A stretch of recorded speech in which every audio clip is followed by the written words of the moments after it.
అసలు ఇడ్లీలో మళ్ళీ అది మనము సాల్ట్ ఏస్తాం గదా! సాల్ట్ ఇవ్వొద్దని చెప్తారు గదా మ్యామ్. సాల్ట్ వేయకూడదు. ఆ! ఇడ్లీలో మామూలుగా ఇంట్లో తయారు చేసుకున్న వాటిల్లో you don't mix salt or anything. At least we don't do అవును. That my home. సింపుల్ వేస్తారు మ్యామ్. చక్కగా జనరల్‌గా చక్కగా ఫర్మెంటెడ్ ఫుడ్ అది. అవును. అది మంచిగా గట్ బ్యాక్టీరియాని డిస్ట్రాయ్ చేస్తూ ఉంటాయి. ఈ బయట ఫుడ్ తిన్న వాళ్ళల్లో ఆ! మన ఫ్రెండ్లీ బ్యాక్టీరియా ఉంటుంది. హ్మ్. 2 years 5 years వరకు మనం ఫస్ట్ బ్రెస్ట్ మిల్క్ తాగి వజైనల్ గా డెలివర్ అవటం ఒకటి ఇంపార్టెంట్. సరే సి సెక్షన్ చేయించుకున్న బ్రెస్ట్ మిల్క్ తాగటం హ్మ్. ఇవన్నీ ఏం చేస్తాయంటే మన ఫ్రెండ్లీ బ్యాక్టీరియా హ్మ్. ని పెంపొందిస్తాయి. హ్మ్. ఇవి మన ఇమ్యూన్ రెగ్యులేషన్ లో చాలా ఇంపార్టెంట్ పార్ట్. హ్మ్.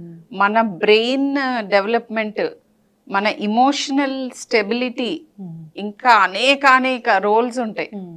ఈ కడుపులో మనకి ఉండాల్సిన ఫ్రెండ్లీ బ్యాక్టీరియాని మనం ఎప్పుడైతే డిస్ట్రాయ్ చేస్తామో హ్మ్. అప్పుడు బయట నుంచి ఇన్వేడ్ అయ్యి ఇవన్నీ చేయటము and for ever health problems అట్లా కంటిన్యూ అవుతూనే ఉంటాయి. యెస్. ఇది నిజమేనా మ్యామ్? అంటే ఎక్కువ నార్మల్ antibiotics. డెలివరీ అయిన వాళ్ళు Yeah.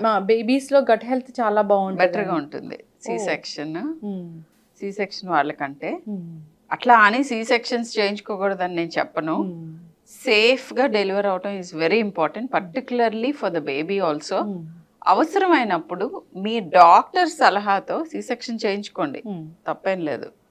కానీ సి సెక్షన్ చేయించుకున్న వాళ్ళల్లో కూడా హ్మ్. బ్రెస్ట్ ఫీడింగ్ మూలాన హ్మ్. ఆ ఫ్రెండ్లీ బ్యాక్టీరియా వస్తాయి. ఇన్ఫాక్ట్ సి సెక్షన్ నిన్న కూడా డెలివరీ అయిన వాళ్ళకి హ్మ్. బేబీని ఇమ్మీడియట్ గా మదర్ Mother. అబ్డమిన్ మీద, తర్వాత మదర్ దగ్గర బ్రెస్ట్ మధ్యలో పడుకోబెడతాం on the table. Hmm. Operate అవుతూ ఉంటుంది మదర్. సో బేబీని తీసుకెళ్ళి అక్కడ పడుకోబెడతాము. We let her. Hmm. And one interesting thing is కొన్ని కమ్యూనిటీస్లో, I think it's in Turkey or somewhere, so vaginal secretions తీసుకెళ్ళి ఫేస్ బేబీ మొత్తం ఇట్లా హ్మ్. స్మియర్ చేస్తారు, హ్మ్. ఎందుకంటే it's good for the baby. Oh! So అదొక age old practice. ఇప్పుడు మళ్ళీ మనం దాంట్లో సైన్స్ కనుక్కుంటున్నాం. హ్మ్. సో ఎనీవేస్ బ్రెస్ట్ ఫీడింగ్ ఒకటి, బయట ఫుడ్ తినకపోవటం ఒకటి, హ్మ్. ఈ రెండు ఇంపార్టెంట్. హ్మ్. అండ్ ఇమ్మీడియట్గా అండ్ ఇంకొక important thing that I want address is, హ్మ్. వాళ్ళకి వాళ్ళే చదివేసుకుని హ్మ్. వాళ్ళకి వాళ్ళే వైద్యాలు ఎక్కువైపోయి అవును. పుసుక్కున వెళ్ళి యాంటీబయాటిక్స్ వాడుతున్నారు. అవును మ్యామ్. డయేరియల్ థింగ్స్లో కూడా అసలు వైరల్ డయేరియాస్ మోర్ కామన్. హ్మ్. వాటికి అసలు యాంటీబయాటిక్స్ ఏ రకంగానూ హెల్ప్ చేయవు. అవును. సిమ్టమ్స్ ట్రీట్ చేయటం, డీహైడ్రేషన్ ప్రివెంట్ చేయటం, డీహైడ్రేట్ అయ్యే అవకాశం ఉంటే ఐవి ఫ్లూయిడ్స్ తీసుకోవటం. హ్మ్. ఎక్కడైతే ప్రూవెన్ బ్యాక్టీరియల్ డయేరియాస్ ఉన్నాయో, ఇప్పుడు క్యాంపెలోబాక్టర్ ఇస్ బ్యాక్టీరియం, యెస్. సో అలా జరిగితే అప్పుడు మా సలహాతో రైట్ యాంటీబయాటిక్. హ్మ్.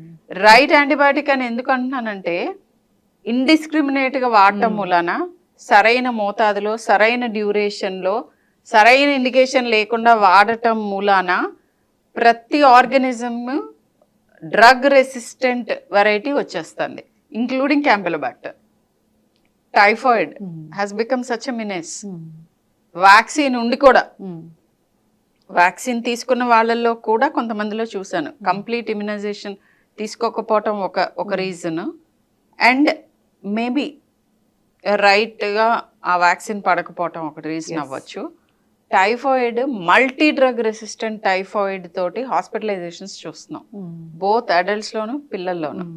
సో ఇవన్నీ జరగటానికి రీజన్ ఏంటంటే సొంత వైద్యాలు చేయొద్దు, అవసరం లేని చోట యాంటీబయాటిక్ వాడకూడదు. నేను చెప్పిన గట్ హెల్త్కి ఇండిస్క్రిమినేట్ యూజ్ ఆఫ్ యాంటీబయాటిక్స్ కూడా మన ఫ్రెండ్లీ బ్యాక్టీరియాని చంపేస్తున్నారు అక్కర్లేనప్పుడల్లా.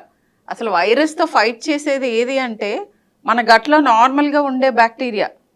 మీరు వెళ్ళి వైరస్ వచ్చినప్పుడు కూడా వెళ్ళి యాంటీబ్యాక్టీరియల్ తీసుకుంటే ఆ ఉన్న ఫ్రెండ్లీ బ్యాక్టీరియా చనిపోయి ఈ వైరస్ ఇంకా ఉజ్జరింపించి ఇంకా ఎక్కువ రోజులు ఉండి ఒక 10 రోజులు అయ్యాక డైరియా తగ్గట్లేదని వస్తారు. సో సొంత వైద్యం చేయకూడదు, యూ షుడ్ నో. ఇంకా ఇప్పుడు కొత్తగా ఎక్కువగా ఫేమస్ అవుతుంది, అందరికీ తెలుస్తుంది, food adulteration. So food adulteration గురించి నేను ఒక మాట చెప్తాను, అంటే ఎన్ని రకాలుగా జరుగుతోంది అనేది. ఒక పోలీస్ ఆఫీసర్ ఇచ్చిన ఇంటర్వ్యూలోనే చూశాను అనేది. మామూలుగా నాకు తెలుసు, చదువుతాను లేదా వింటాను and all those things, but ఆయన కనుక్కొని ఇక్కడ అనంతపూర్లో జరిగిందని చెప్పి ఒక వీడియో ఉంది. ఏంటనంటే మాల్టోడెక్స్ట్రిన్ అని, పామ్ ఆయిల్ అని, ఇంకా ఇతరత్ర వేరేవి కూడా పాలల్లో సోర్స్ దగ్గరే కలుపుతున్నారు, డెన్సిటీ పెంచి లాక్టోమీటర్స్ కూడా పట్టుకోలేకుండా గుడ్ మిల్క్ కింద. అండ్ అది మెయిన్ సోర్స్, అంటే ఎవరైతే ప్యాకేజ్ చేస్తారో డైరీ ఫార్మ్స్ వాళ్ళకి అమ్ముతున్నారంట ఈ లోపే. సో ఇట్లా ఫుడ్ అడల్టరేషన్ అయితే చాలా జరుగుతుంది. ఫుడ్ అడల్టరేషన్ గురించి ఒక స్టోరీ చెప్తాను. ఏంటనంటే ఫుడ్ అడల్టరేషన్ ఇప్పుడు కొత్తగా జరగట్లేదు. ఎప్పుడైతే మనుషులు ట్రేడింగ్ మొదలు పెట్టారో, అంటే ఒకటిచ్చి ఒకటి తీసుకోవటం, అప్పటి నుంచి ఉంది. మోసాలు అప్పటి నుంచి ఉన్నాయి. హ్యూమన్ సైకాలజీ కదా. సో స్పైసెస్ ఇక్కడ నుంచి ఎక్కడికో ఇంపోర్ట్ చేసేవాళ్ళు, అంటే నడుచుకుంటూ ట్రావెల్ ఉండేది కదా అప్పట్లో, ఎప్పుడో few hundreds of years ago. So వాటిల్లోనే అవి ఇవి నూరిపోయటం అనేది అప్పుడే స్టార్ట్ చేశారు. అండ్ ఇంకొక ఇంట్రెస్టింగ్ స్టోరీ ఏంటంటే, ఒకటి హంబగ్స్ అని అంటారు, ఒక చిన్న పెప్పర్మింట్ క్యాండీస్, వాటిల్లో ఆర్సెనిక్ కలిసి బ్రిటన్లో ఒక 20 పీపుల్ చనిపోయారు, 200 పీపుల్ ఇల్లు అయ్యారు చిన్న క్యాండీస్లో ఫుడ్ అడల్టరేషన్ జరిగి. మామూలుగా అంటే వాళ్ళు కలిపేది అది ఎప్పుడు కలుపుతారట షుగర్ బదులు. ఐ వాజ్ వెరీ సర్ప్రైజ్డ్ ఈ స్టోరీ విని. షుగర్ ఒకప్పుడు చాలా కాస్ట్లీ ఐటమ్ ఇన్ బ్రిటన్, ఎందుకంటే షుగర్ కేన్ పండేది కాదు, ఎక్కడి నుంచో ఇంపోర్ట్ చేసుకునేవారు. సో దానికి అంత కాస్ట్లీ ఐటమ్ కాబట్టి దాన్ని వేరే దాంతో రిప్లేస్ చేసే ప్రక్రియలో ఇదంతా జరిగింది. So anyways, besides the point, food adulteration ఒకటి జరుగుతోంది. సో ఇది విన్నపం ఎవరికి, గవర్నమెంట్స్కి. ఇది మీరు గట్టిగా చాలా స్ట్రింజెంట్ యాక్షన్స్ తీసుకుంటున్నారు, చాలా ప్లేసెస్ని మోస్తున్నారు, దట్ ఈస్ అప్రిషియబుల్. సో ఇంకా అవేర్ అవ్వాలి. ఫుడ్ అడల్టరేషన్ మ్యాక్సిమం ఎందుకు అవుతుంది అని అంటే, ఎప్పుడైతే మనం సోర్స్ ఆఫ్ ద ఫుడ్ పండించుకుంటాం, లేదా క్యాటిల్ నుంచి వచ్చేదైతే ఎక్కడైతే గ్రో అయ్యి క్యాటిల్ ఫార్మ్స్ ఉంటాయి, ఎక్కడైతే ఫార్మ్స్ ఉంటాయి, అక్కడి నుంచి కన్స్యూమర్ ఎంత దూరంలో ఉంటున్నాడు అనే దాన్ని బట్టి అడల్టరేషన్, అన్ని ఇతరత్ర అన్ని ప్రాబ్లమ్స్, అల్ట్రా ప్రాసెసింగ్ ఇవన్నీ కూడా జరిగేది ఏంటంటే, సోర్స్ ఆఫ్ ఫుడ్కి హ్యూమన్ హ్యాబిటేషన్కి డిస్టెన్స్ పెరిగిపోతుంది. అలా జరిగినప్పుడు ఇవి జరుగుతాయి. సో దీనికి హైపోథెటికల్ సొల్యూషన్ ఏంటంటే, చిన్న చిన్న కమ్యూనిటీస్ చుట్టూతా, అంటే ఇన్ని కిలోమీటర్స్కి at least one source of food ఉండాలి. అంటే చిన్న ఫార్మ్స్ ఉండాలి, క్యాటిల్ ఉండాలి సమ్వేర్ ఆ విసినిటీలో. ఇన్ అదర్ వర్డ్స్, ఇదివరకు ఇవి తక్కువ ఎందుకు ఉండేవి అంటే విలేజ్ బేస్డ్ ఉండేది. ఒక విలేజ్లో ఎన్ని ఉంటాయి, 100-150 ఫ్యామిలీస్ ఉంటాయి. Almost every one they live close to the farm, or వాళ్ళకే ఫార్మ్ ఉంటుంది. ఆల్మోస్ట్ ఎవ్రీ వన్కి క్యాటిల్ ఉంటుంది. సో అప్పుడు ఇంకా ఫుడ్ అడల్టరేషన్ ఎక్కడ జరుగుతుంది, you are directly getting it from the source. So ఇది మ్యాగ్నిఫై అయ్యి మన ఇండస్ట్రియలైజేషన్, అర్బనైజేషన్ అండ్ ఈ ఓవర్ క్రౌడింగ్, దీని మూలన ఇవన్నీ ఎక్కువ జరుగుతున్నాయి. The next thing is food intolerances, like I said, cow milk protein allergies. ఈ allergies ఇవాళ కూడా చూసాను ఒక చైల్డ్కి, ఆల్మోస్ట్ 5 month old, అస్సలు పెరగట్లేదు. కౌ మిల్క్ ప్రోటీన్ అలర్జీనే కాదు, షుగర్ అలర్జీస్ ఉంటాయి, చాలా రకాల ఫుడ్ ఇంటాలరెన్సెస్ ఉంటాయి. కొంతమందికి కొన్ని ఫుడ్ స్టఫ్స్ పడవు, ఈ ఫుడ్ ఇవ్వగానే వాళ్ళకి అలర్జిక్ రియాక్షన్స్ వస్తూ ఉంటాయి. అది గమనించుకుంటూ ఉండాలి. ఇప్పుడు అలర్జీ టెస్ట్లు కూడా వచ్చినాయి. అయితే ఇంట్రెస్టింగ్గా పిల్లలు చాలా ఎక్సెసివ్గా ఏడుస్తూ ఉంటారు, ఎక్సెసివ్గా గ్యాస్ వస్తూ ఉంటుంది, ఎక్సెసివ్గా వామిట్ చేస్తూ ఉంటారు. ఇవన్నీ జరుగుతూ కొంతమంది వెయిట్ గెయిన్ కూడా అవ్వరు, కొంతమంది వెయిట్ గెయిన్ అయినా సఫర్ అవుతూ ఉంటారు. సో వాళ్ళకి తెలియంది ఏంటంటే, యూజువల్గా చాలాసార్లు పీడియాట్రిషియన్స్ కూడా మిస్ అయ్యేది, వాళ్ళకి ప్రాబబ్లీ మిల్క్ అలర్జీస్ ఉంటాయి. ఫస్ట్ 6 monthsలో కూడా జరగచ్చు ఇది. సో ఇలాంటి పిల్లలకి డిఫరెంట్ ప్రత్యామ్నాయ ఫార్ములాస్ ఉన్నాయి అండ్ పద్ధతులు ఉన్నాయి.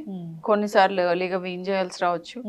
ఇట్లా ఫస్ట్ అసలు ఇన్వెస్టిగేట్ చేసి కనుక్కోవాలి ఎందుకు జరుగుతుంది. పర్సిస్టెంట్గా ఒక చైల్డ్ ఒక సిమ్టమ్తో ఉంటే మీ పీడియాట్రిషియన్ అప్రోచ్ అవ్వండి. వెయిట్ గెయిన్ అవ్వకపోవడం కూడా ఒక సిమ్టమే. వెయిట్ గెయిన్ అవ్వకపోవడం కూడా ఒక సిమ్టమ్. అండ్ వెరీ ఇంట్రెస్టింగ్లీ, దగ్గులు జలుబులు కూడా they are related to cow milk protein allergy. ఊరుకూరిని జలుబులు చేస్తూ ఉంటాయి. ఆల్మోస్ట్ చిన్నప్పుడు 2-3 months దగ్గర నుంచి స్టార్ట్ అవుతాయి. సో నేను చెప్పినట్టుగా వాళ్ళు ఒక్కొక్కసారి బ్రెస్ట్ ఫెడ్ బేబీస్ లో కూడా ఇది ఉండొచ్చు.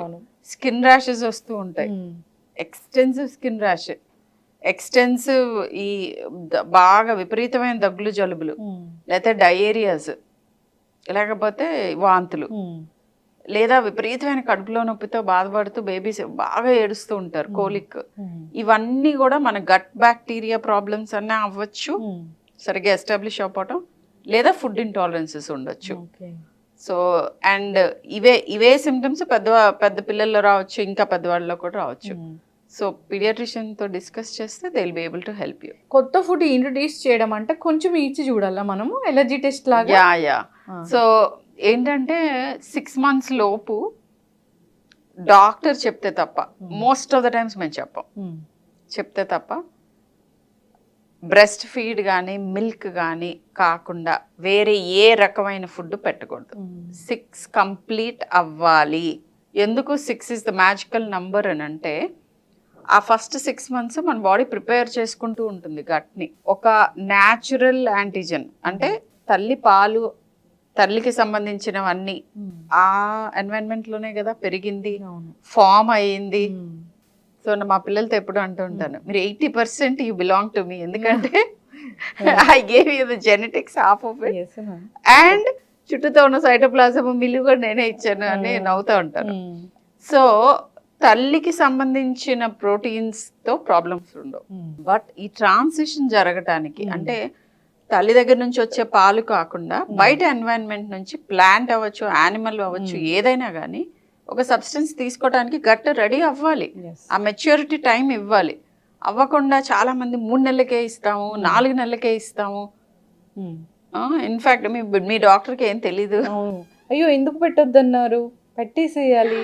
సో ఇట్లాంటి అండ్ స్పెషల్ సిచ్యువేషన్స్ కొన్ని ఉంటాయి. But other than that 6 months is the time. Food పెట్టాలి, and each food at least 4-5 days observe చేయాలి నెక్స్ట్ న్యూ ఫుడ్ పెట్టే ముందు. అండ్ ఇప్పుడు ఫుడ్ అలర్జీస్ కాజ్ చేసే సబ్స్టెన్సెస్ కూడా ట్రై చేయండి బిలో 1 year అనేది లేటెస్ట్ కాన్సెప్ట్. ఇది వరకు నాన్ వెజ్ ఇవ్వద్దు, ఎగ్స్ ఇవ్వద్దు, ఫిష్ ఇవ్వద్దు లాంటివి ఉండేవి. బట్ ఇప్పుడు అన్నీ ఇవ్వచ్చు, కానీ ఒకదాని తర్వాత ఒకటి ఏదైనా అలర్జీ సైన్స్ చూపిస్తే stop for 3 months or 6 months and then reintroduce. Whole egg ఇవ్వచ్చా మ్యామ్ వాళ్ళకి? హోల్ ఎగ్ ఇవ్వచ్చు. అండ్ ఇట్లా ఒకదాని తర్వాత ఒకటి ట్రై చేస్తూ ఉండాలి. వెజిటబుల్స్, ఫ్రూట్స్, సీరియల్స్, అన్ని రకాల పప్పు దినుసులు, లోకల్ గా పండే ఫుడ్ లో